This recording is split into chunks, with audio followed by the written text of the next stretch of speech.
Titanic شپ کی investigation کے دوران ریسرچرز نے ایک عجیب اور غیر معمولی چیز کو نوٹس کی۔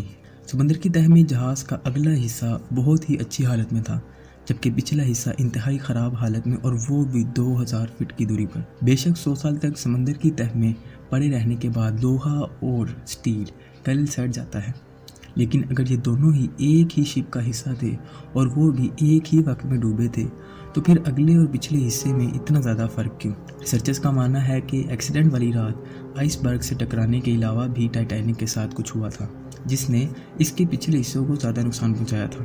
پر سوال یہ ہے، آخر کیسے؟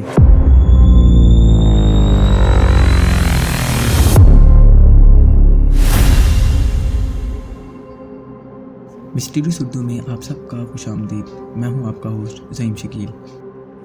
ناظرین، 1912 میں جس رات ٹائٹینک کے ساتھ حادثہ پیش آیا تھا، اس وقت وہ کینیڈا کے نیو فاؤنڈ لینڈ سے 700 کلومیٹر دور سمندر کے بیچ میں تھا۔ حادثے کے وقت اس میں ٹوٹل 2240 لوگ سوار تھے، جس میں سے 1500 لوگ اپنی جان سے ہاتھ دھو بیٹھے۔ وہ جس کو انسنکیبل کہا جاتا تھا، یعنی کہ یہ نہیں ڈوب سکتا، وہ قدرت کی طاقت کے سامنے دیکھتے ہی دیکھتے کالے سمندر کی نظر ہو گیا۔ اس حادثے کے چشمدید گواہ اینی وٹنس صرف وہی لوگ تھے جو کسی طرح شپ سے نکل کر اٹلانٹک اوشن کے ٹھنڈی پانی میں کود گئے۔ آئس برگ کے ٹکرانے سے لے کر شپ کے ڈوبنے تک جو کچھ بھی ہوا، اس کا ریکارڈ انہی آئی وٹنس کے سوا کسی کے پاس نہیں تھا، جو کہ خود ٹھنڈے پانی سے لڑنے میں مصروف تھے۔ پہلی RMS کارپیتھیا ریسکیو شپ بھی ٹائٹینک کے ڈوبنے کے 1.5 گھنٹے بعد پہنچی تھی۔ وہ بھی خوش قسمتی تھی کہ ان کو ٹائٹینک کا ایمرجنسی میسج مل گیا، ورنہ جو لوگ ٹھنڈے پانی میں زندگی اور موت کی جنگ لڑ رہے تھے، ان کی جان بھی نہیں بچتی۔ انویسٹیگیشن کے دوران پہلے تو کسی کو بھی معلوم نہیں تھا کہ شپ کے ساتھ ہوا کیا، لیکن پھر بچنے والوں نے بتایا کہ شپ کو ایک ہی آئس برگ سے ٹکر ہوئی۔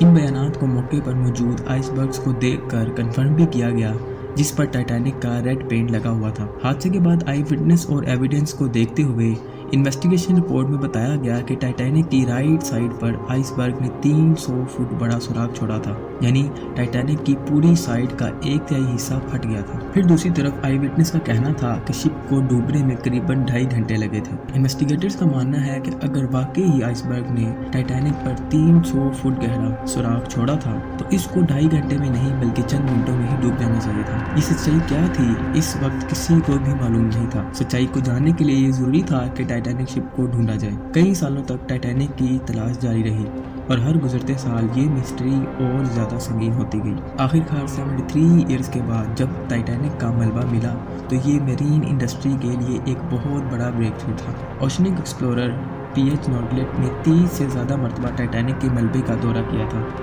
انہوں نے 300 فٹ بڑا سوراخ ایک بار بھی نہیں دیکھا۔ البتہ ٹائٹینک کی اسی پروفائل فوٹو میں 30 فٹ کا یہ ایریا ظاہر کرتا ہے کہ یہاں پر کوئی چیز آ کر لگی تھی۔ اس کا ایریا صرف 11 اسکوائر فٹ بنتا ہے، اور کیلکولیشن کے حساب سے دیکھا جائے تو اس میں سے 370 گیلن پانی ہر سیکنڈ میں ٹائٹینک کے اندر جمع ہو سکتا تھا۔ اس سپیڈ سے پانی بھرنے کا مطلب یہ ہے کہ پوری شپ میں پانی ٹوٹل 2.5 گھنٹے میں بھرا ہوگا، اور آئی وٹنس کے مطابق ٹائٹینک کو ڈوبنے میں بھی 2.5 گھنٹے ہی لگے تھے۔ یعنی ایک مسٹری تو سولو ہو گئی تھی کہ ٹائٹینک 300 فٹ بڑا سوراخ نہیں تھا بلکہ صرف اور صرف 30 فٹ بڑا کریک پڑا تھا۔ اور اسی کے ساتھ چلتے چلتے آج RMS ٹائٹینک کی باڈی پوری طرح سے رسٹ ہو چکی ہے۔ سائنسدانوں کا ماننا ہے کہ اوشن کے اس گہرائی میں آکسیجن بہت ہی کم ہوتا ہے، جس کی وجہ سے رسٹنگ پروسیس بھی بہت سلو ہوتا ہے۔ لیکن زنک کے کچھ سیمپلز کو نکال کر جب ٹیسٹ کیا گیا تو معلوم ہوا کہ رنگ بیکٹیریا سے ریلیز ہونے والے آکسیجن کی وجہ سے لگا ہے۔ ایکسپرٹس کا ماننا ہے کہ جس رفتار سے اس پر زنگ لگا جا رہا ہے، آنے والے چند سالوں میں ٹائٹینک کے سارے فلورز ایک دوسرے کے اوپر گر جائیں گے اور یہ پھر اپنی اصل شکل ہمیشہ کے لیے کھو دے گا۔ امید ہے مسٹریس اردو کی یہ پہلی ویڈیو آپ کو بہت ہی اچھی لگی ہوگی، اور ہم یہ بھی آپ سے امید کرتے ہیں کہ آپ اسے لائک اور شیئر ضرور کریں گے۔ ملتے ہیں اگلی کسی اچھی سی ویڈیو میں، تب تک کے لیے اللہ نگہبان۔